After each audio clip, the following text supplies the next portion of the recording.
நன்றாக இருக்கும் தமிழ்நாட்டில் ஏதாவது ஒன்றை உருவாக்கி அரசியல் ஆதாயம் தேட சிலர் முயற்சிப்பதாக திமுக எம்பி திருச்சி சிவா குற்றம் சாட்டியுள்ளார். சென்னை மணலியில் துணை முதலமைச்சர் உதயநிதி ஸ்டாலினின் பிறந்தநாளை முன்னிட்டு நலத்திட்ட உதவிகள் வழங்கும் விழா மற்றும் பொதுக்கூட்டம் நடைபெற்றது. இதில் கலந்து கொண்டு பேசிய திமுக எம்பி திருச்சி சிவா, தமிழ்நாட்டில் பெரிய பிரச்சினை கொழுந்துவிட்டு எரிவதாக தெரிவித்தார்.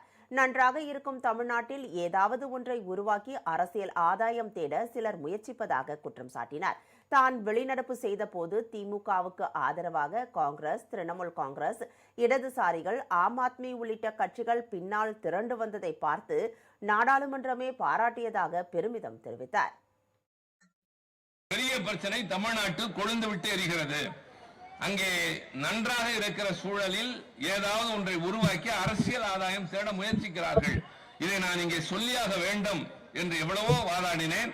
அனுமதி மறுக்கப்பட்ட பொழுது நான் வெளிநடப்பு செய்த நேரத்தில் எங்களுடைய உணர்வுகளுக்கு புரிந்து கொண்டு திராவிட முன்னேற்ற கழகத்திற்கு ஆதரவாக காங்கிரஸ் கட்சி, திரிணாமுல் கட்சி, இடது கம்யூனிஸ்ட், வலது கம்யூனிஸ்ட், ஆம் ஆத்மி, சமாஜ்வாடி, ராஷ்டிரிய ஜனதாதள் என்ற எதிர்கட்சிகள் அத்தனை பேரும் பின்னால் திரண்டு வந்த காட்சியை பார்த்து நாடாளுமன்றமே பாராட்டியது.